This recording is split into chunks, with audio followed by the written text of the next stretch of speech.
અને કહેવાય જય મારી પ્લસ નો પાવર ફાટીને આંખમાં આવી ગયો ને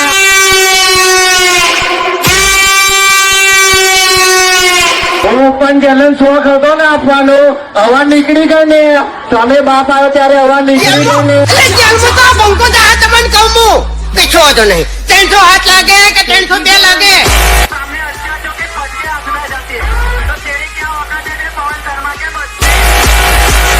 આજકાલની તકલીઓ ઉડવા મળી લે હવામાં આજા પવન શર્મા के बच्चे आजा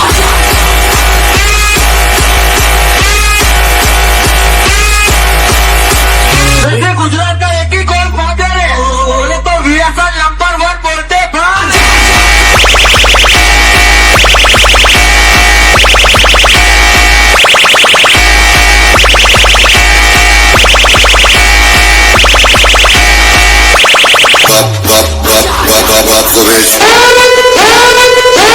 આજકાલની તકલીઓ ઉડવા મળી લે હવામાં કહેવાય જય મારી પ્લસ નો પાવર ફાટીને આંખમાં આવી ગયો ને